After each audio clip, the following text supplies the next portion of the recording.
ओम शांति। 31/7/26 की मुरली है। बाबा कहते हैं, मीठे बच्चे, शिव बाबा को यह भी लालसा नहीं कि बच्चे बड़े होंगे तो हमारी सेवा करेंगे। वह कभी बूढ़ा होता नहीं, बाप ही है निष्काम सेवाधारी। हद में क्या होता है, माँ बाप बच्चे का पालन पोषण कर कर बड़ा करते हैं तो एक उनको कामना रहती है कि बच्चे जब बड़े होंगे तो बुढ़ापा में हमको देखेंगे। लेकिन शिव बाबा हमारे लालन पालन कर हमको सारा राज्य भाग्य देकर, उनको कोई लालसा नहीं है, वो निष्काम सेवा हमारी कहते हैं। बाबा कहते हैं कि मेरा तो शरीर ही नहीं है तो मैं बूढ़ा तो होऊंगा नहीं। और बाबा ना यहाँ पाठ बजाएंगे, बाबा एक ही बार आते हैं। प्रश्न है, भोलानाथ शिव बाबा हम सब बच्चों का बहुत बड़ा ग्राहक है, कैसे?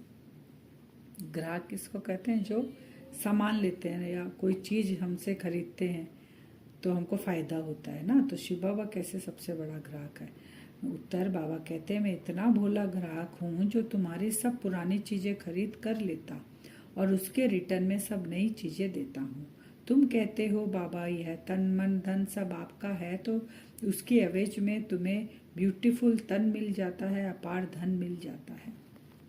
बाबा को हम कहते हैं ना, बाबा ये जो तन मन धन आपका है, अभी हमारे पास तन मन धन कौन सा है? सब पुराना, विकारों से भरपूर है हमारा मन, पतित है हमारा मन, तन पतित है, धन भी बहुत गलत करके कमाया हुआ है। तो बाबा कहते हैं, बाबा को हमें तीनों दे देते हैं, तो बाबा एवरेज में हमें क्या देते हैं? सत्यु का राज्य भाग्य देते हैं। तो वहाँ तन भी एकदम, बाबा कहते हैं, पवित्र, मन भी पवित्र, और वहाँ धन तो भरपूर होता है। तो बाबा कितना बड़ा ग्राहक बनकर आता है हम बच्चों की दुनिया में। गीत है, भोलानाथ से निराला कोई और नहीं, ऐसी बिगड़ी को बनाने वाला कोई और नहीं। ये भक्ति मार्ग में गीत गाते हैं। जो भी गीत है सब भक्ति मार्ग के हैं, उनका भी अर्थ बाप समझाते हैं। भक्ति मार्ग के गीत का अर्थ बाबा ज्ञान मार्ग के हिसाब से हमें समझाते हैं। बच्चे भी समझ जाते हैं कि भोलानाथ किसको कहा जाता है। देवताओं को भोलानाथ नहीं कहेंगे। गाया हुआ है, सुदामा ने 2 मुट्ठी अन्न की दी और उसको महल मिल गया।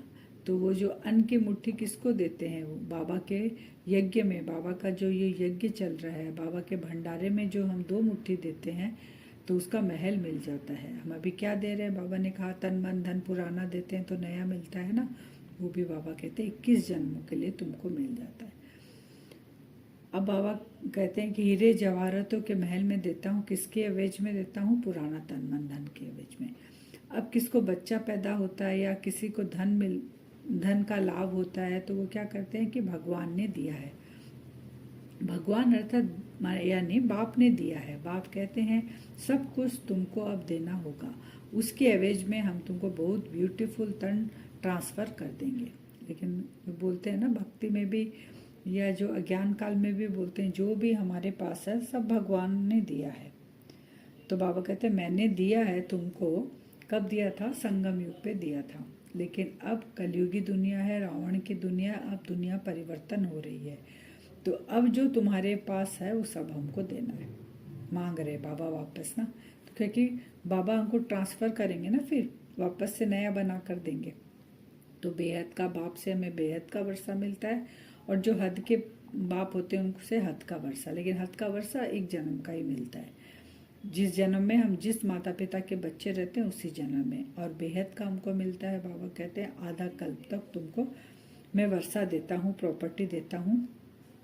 तो धन के बिगैर मनुष्य कितने दुखी होते हैं। बच्चे जानते हैं बाबा हमको अथाह धन देते हैं, इसलिए खुशी होती है। सुखधाम में तो सुख की कोई कमी नहीं है। हर एक को अपनी अपनी राजधानी है, उसको कहा जाता है पवित्र ग्रस्त आश्रम। तो बाप कितना भोला है, क्या लेते और क्या देते हैं। कितना अच्छा बाबा ग्राहक बनकर आता है, इसीलिए उसको भोलानाथ कहते हैं। ये बेहद का भोलानाथ है हमारा बाबा। यह शिव बाबा कहते हैं कि मैं हूँ ही अभुक्ता, मैं कभी खाता भी नहीं हूँ, मैं आता ही हूँ सिर्फ बच्चों को नॉलेज देने। सुप्रीम रूहों को बैठ समझाती है, रूह ही सुनती है, हर एक बात रूह करती है। बाबा कहते हैं जो जब से मैं आया हूँ तुम्हें ज्ञान मिला है कि तुम आत्मा हो, मैं तुम आत्माओं का पिता हूँ, तो मैं रूहों को ज्ञान देता हूँ, रूह ही मुझसे सुनती है। मैं सुप्रीम रूह हूँ। शरीर का आधार लेकर रूह सुनती है। तो कोई कहते हैं रूह परमात्मा ही ठहरा। अब कितनी मतें आ गई। परमात्मा कोई कह देते हैं कि वही रूह है, माने हम आत्मा और परमात्मा एक है, उनमें कुछ लेप सेप नहीं लगता है। आत्मा परमात्मा में लेप सेप नहीं लगता है। फिर कहते हैं आत्मा निर्लेप है। अगर आत्मा निर्लेप होती तो क्या कहते कि पाप आत्मा पुण्य आत्मा।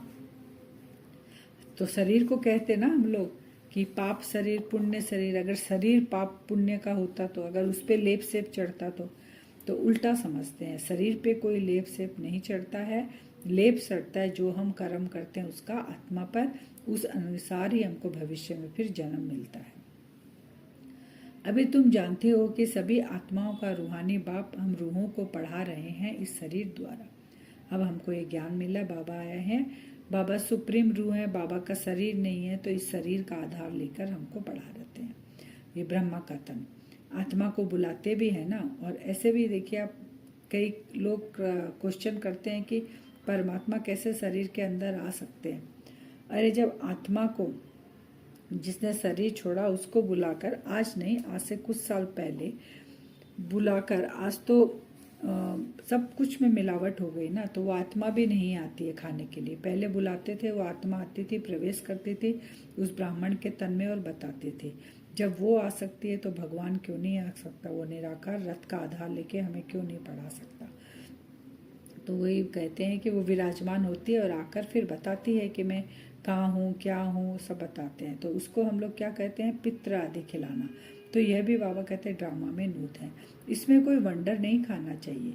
बाप नटसल में ड्रामा के राज को बताते। नटसल माने मोटा मोटा बाबा बताते। बाबा बताए अगर मैं डिटेल में ड्रामा का राज समझाऊँ ना तो एक एक चीज़ समझाने में उनको वर्षों लग जाएंगे, इसलिए बाबा नटसल में बताते हैं। फिर बाबा कहते हैं कि ब्रह्मा विष्णु शंकर को पतित पावन नहीं कह सकते हैं, बाप को ही पतित पावन लिबरेटर कहते हैं, दुख हरता सुख करता कहते हैं। पतित पावन किसको कहते हैं, एक परमात्मा को, जो हम आत्माओं के पिता है। क्योंकि आत्मा में ही लेप सेप चढ़ा है, आत्मा ही पतित हुई है, तो उसका पिता ही आके उसको पावन बनाता है। तो जरूर फिर शिव के मंदिर में जाकर देखो, वहाँ लिंग रखा है। हर शिव के मंदिर में लिंग रखा हुआ रहता है। तो जरूर चैतन्य था, तब तो पूजा करते हैं। ये देवता भी कभी चैतन्य थे, तब तो उन्हों की महिमा करते हैं। मंदिरों में पूजा क्यों करते हैं, जो चैतन्य होकर गए हैं उनकी पूजा की जाती है। तो शिव बाबा निराकार होते हुए भी उनकी पूजा हो रही है। इसका मतलब वो जरूर चैतन्य में आके गए हैं, अपना पाठ बजा के गए ना बाबा, नई सृष्टि स्थापन करके गए। वैसे ही नेहरू चैतन्य में था, तब तो उनको फोटो निकाला है, महिमा करते हैं। तो कोई अच्छा काम करके जाते हैं तो उनके जड़ चित्र बनाकर महिमा की जाती है और देवी देवताओं की पूजा की जाती है और शिव बाबा की पूजा की जाती है। सदा पूजनीय है शिव बाबा। तुम जानते हो बाप आया था, फिर अब संगम पर आया है। बाबा कब आकर गया था, सत्युग संगम युग पर आके गया था। तो बाबा फिर आया है, इसलिए उसके द्वापर से फिर भक्ति करते, क्योंकि संगम के बाद नया युग आता है, सतयुग आता है ना। तो सतयुग में शिव बाबा को हम भूल जाते हैं, क्योंकि हम आत्माभिमानी स्थिति में रहते हैं, सुख में रहते हैं, भगवान को अपने पिता को पुकारते नहीं हैं। जब द्वापर युग से दुख शुरू हो जाता है तब हम शिव बाबा को पुकारते हैं। अब शिव बाबा का सही पहचान नहीं है, वो चैतन्य में आकर गए थे तो वो आत्मा में नॉलेज रहते तो लिंग के रूप में पूजा करते हैं।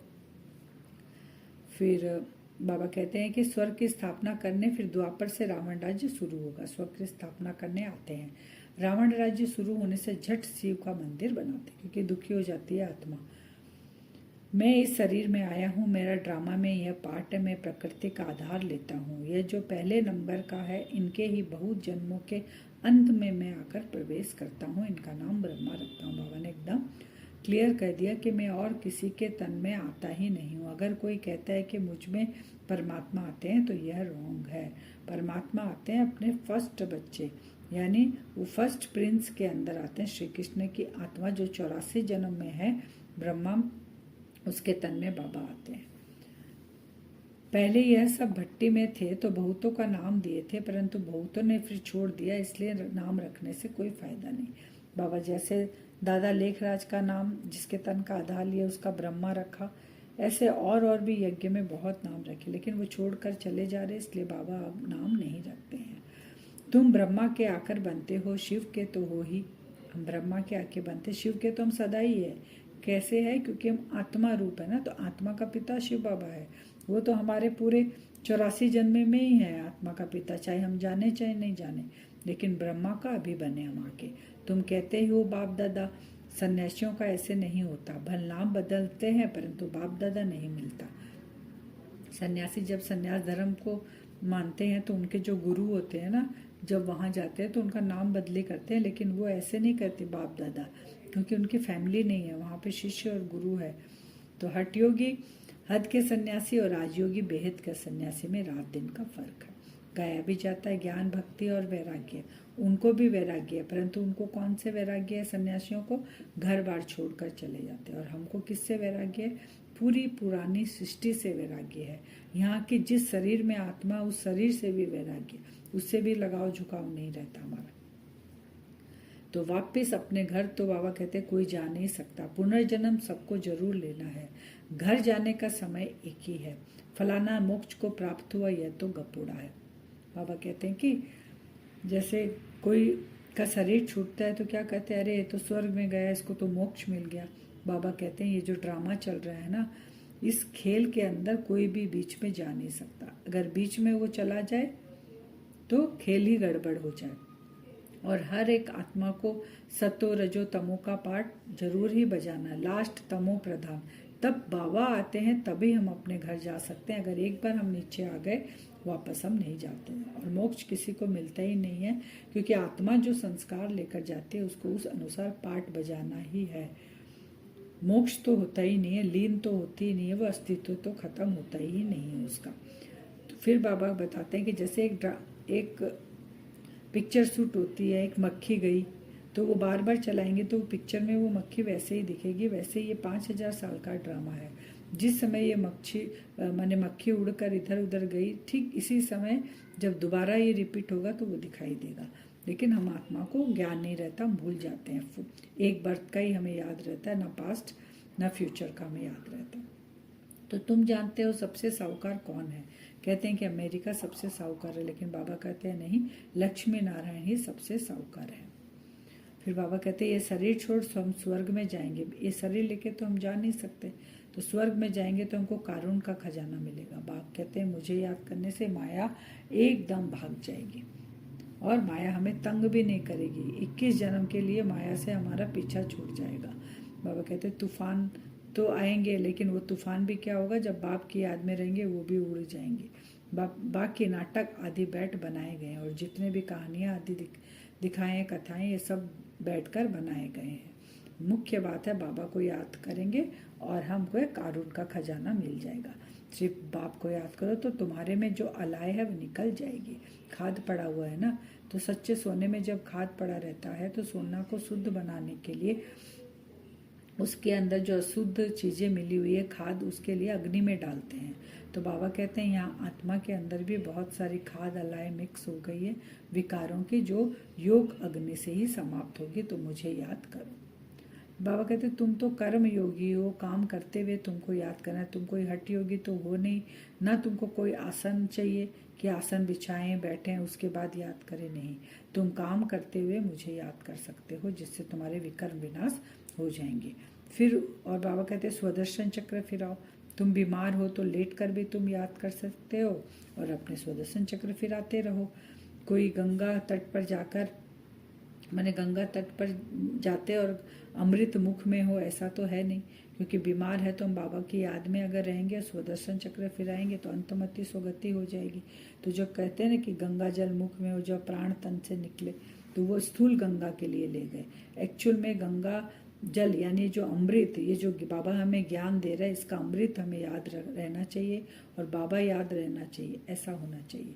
लेकिन इसका स्थूल में वो ले गए, इसलिए हरिद्वार में ले जाते हैं। जो ज़्यादा बीमार होता है ना, कि गंगा के तट पर इसके प्राण निकलेंगे तो। और बाबा कहते हैं भले बीमार हो, सिर्फ बाप को याद करना है, लेकिन हमें क्या करना है, स्वदर्शन चक्र फिराना है जब प्राण तन से ले। ये प्रैक्टिस करनी पड़े, उस भक्ति मार्ग की बातों में और इस ज्ञान मार्ग की बातों में बाबा ने कह दिया रात दिन का फर्क है, इधर और उधर में रात दिन का फर्क है। बाप की याद से तुम स्वर्ग के मालिक बन जाएंगे। वह तो लड़ाई वालों को कहते हैं, जैसे बाबा को याद करते जाएंगे और स्वर्ग खाद निकलती जाएगी, मालिक बन जाएंगे। वह कहते हैं कि युद्ध में मैदान मरेंगे तो स्वर्ग जाएंगे। वास्तव में बाबा कहते हैं ऐसा नहीं है। कौरव पांडव का लश्कर दिखाया, महाभारत लड़ाई हुई, फिर क्या हुआ? रिजल्ट कुछ भी नहीं निकली, बिल्कुल घोर अंधियारे में है।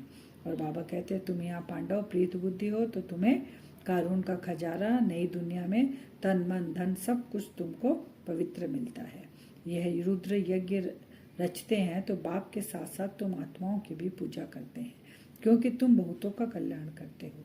बाप के साथ तुम भारत की खास और दुनिया की आम रूहानी सेवा करते हो, इसलिए बाप के साथ तुम बच्चों का भी पूजन होता है। क्यों होता है? क्योंकि हम अब इस रुद्र ज्ञान यज्ञ में बाबा के साथ हम मददगार हैं नई दुनिया स्थापन करने में। इसलिए वरदान है आज का, कदम कदम पर सावधानी रखते हुए पदमों की कमाई जमा करने वाले पदमपति भव। सावधानी कहाँ रखनी है? हर कदम में। एक कदम हम उठा रहे हैं उसमें सावधानी होनी चाहिए। तो बाप बच्चों को बहुत ऊंची स्टेज पर रहने की सावधानी दे रहे हैं, इसलिए अभी जरा भी गफलत करने का समय नहीं है। अब तो कदम कदम पर सावधानी रखते हुए कदम में पद्मों की कमाई करते पदमपति बनो। जैसे नाम है पद्मा पदम भाग्यशाली, ऐसे कर्म भी हो, एक कदम भी पदम की कमाई के बिगड़ न जाए। तो बहुत सोच समझकर श्रीमत प्रमाण हर कदम उठाओ, श्रीमत में मन मत मिक्स नहीं करो। कितना अटेंशन हमको देना अपने ऊपर। हर कदम माने जैसे एक कदम उठाते सेकंड्स नहीं लगता है, वैसे हर सेकंड्स हमको श्रीमत पर और बाबा की मत पर चलना है, मन मत मिक्स नहीं करना है। स्लोगन मन का ऑर्डर प्रमाण चलाओ तो मन मना भाव की स्थिति स्वतः रहेगी। मन मना भाव की स्थिति के लिए मन को अपने ऑर्डर में चलाओ, मन आपको नहीं चलाए। अव्यक्त सारे ज्वाला स्वरूप स्थिति में रह शक्तिशाली याद का अनुभव करो। याद को शक्तिशाली बनाने के लिए विस्तार में जाते सार की स्थिति का अभ्यास कम न हो। विस्तार में सार भूल न जाए। खाओ पियो सेवा करो लेकिन न्यारेपन को नहीं भूलो। साधना अर्थात शक्तिशाली याद, निरंतर बाप के साथ दिल का संबंध। साधना इसको नहीं कहते कि सिर्फ योग में बैठ गए, लेकिन जैसे शरीर से बैठते हो वैसे दिल मन बुद्धि बाप की तरफ बाप के साथ साथ बैठ जाए।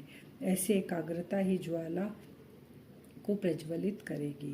बाबा ने कहा ज्वाला स्वरूप कौन सा है? ऐसा नहीं कि बाबा की याद में हम बैठे हैं, लेकिन बैठने के साथ साथ हमें क्या करना है? बाबा से बातें करनी है, बाबा से दिल के संबंध रखने हैं। इससे ज्वाला जो स्वरूप होगी मन बुद्धि की एकाग्रता से, वो उसी को ही ज्वाला स्वरूप बाबा कहते हैं।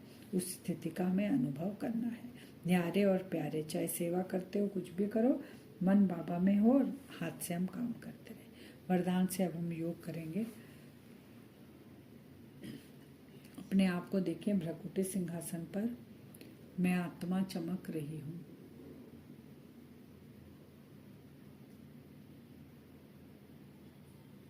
विजुअलाइज करें बिंदु स्वरूप आत्मा भ्रकुटी सिंहासन पर बैठी है। परम धाम से बाबा से किरणें निकलकर सफेद रंग की किरणें मुझ आत्मा पर पड़ रही है। विजुअलाइज करते रहें सफेद रंग की किरणें आत्मा पर पड़ रही है और ये पावरफुल किरणें मेरे पूरे बॉडी में फैल रही है। विजुअलाइज करें आत्मा के अंदर तक जा रही है, ऊपर से नीचे तक धीरे धीरे ये सफ़ेद रंग की किरणें शरीर के अंदर फैलती जा रही है।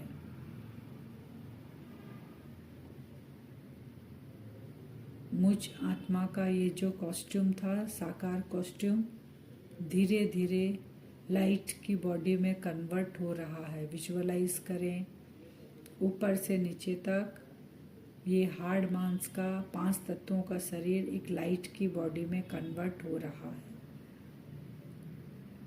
बाबा से कंटिन्यू सफ़ेद रंग की लाइट मुझ आत्मा पर गिर रही है। अब विजुअलाइज करें ये जो लाइट की बॉडी है इसका आकार धीरे धीरे बढ़ रहा है। लंबाई चौड़ाई दोनों इक्वल होकर 6 फीट 7 फीट विजुअलाइज करते रहें। मुझ आत्मा का ये जो लाइट की बॉडी है जिसमें आत्मा कंबाइंड है, आत्मा वैसे ही बिंदु स्वरूप चमक रही है, बाबा की लाइट गिर रही है, पावरफुल किरणें। और ये जो कॉस्ट्यूम मैंने पहना है लाइट का, ये धीरे धीरे जैसे विराट रूप दिखाते हैं ना, वैसा ही विराट रूप धारण कर रहा है मेरी ये लाइट की बॉडी। विजुअलाइज करिए विराट रूप में, इस लाइट के विराट रूप में मैं आत्मा बिंदु प्रकृति पे बैठी हूँ। बाबा की किरणें मेरे अंदर भरती जा रही है। हर चीज मुझे छोटा छोटा दिखाई दे रहा है, नीचे सब आत्माएं दिखाई दे रही है।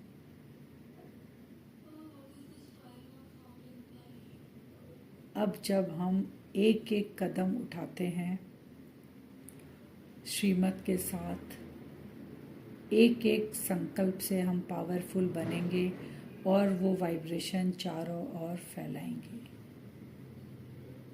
मैं लाइट की बॉडी से मैं आत्मा, मेरा फरिश्ता स्वरूप एक कदम उठाकर रखेंगे और मन को संकल्प देंगे मैं मास्टर सर्वशक्तिमान हूँ। ये वाइब्रेशन चारों ओर फैल रहा है। मेरे हर कदम में पद्मों की कमाई मैं जमा कर रहा हूँ। मैं फरिश्ता, विराट रूप का फरिश्ता। सब मुझे देख पा रहे हैं और सब को मेरी वाइब्रेशन टच हो रही है। दूसरा कदम, मैं लाइट का विराट स्वरूप फरिश्ता। दूसरा कदम जिसमें पद्मों की कमाई है, उठाएंगे। मैं रहमदिल फरिश्ता हूँ।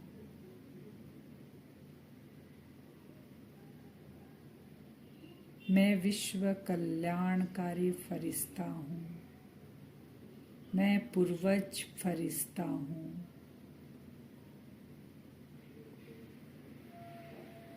मैं सबको सुख देने वाला फरिश्ता हूँ। हर कदम उठाएंगे, सारी आत्माएं हमको देख पा रही हैं। हर कदम में मुझ फरिश्ते का पद्मों की कमाई जमा हो रही है। उसके साथ साथ सभी आत्माओं को वाइब्रेशन पहुंच रहा है। ऐसा हम आज बार बार करेंगे। लाइट की बॉडी वो भी विराट रूप में विजुअलाइज करेंगे। पद्मों की कमाई जमा करेंगे। हर एक आत्मा हमें देख पा रही है, सबको वो वाइब्रेशन देंगे। ओम शांति।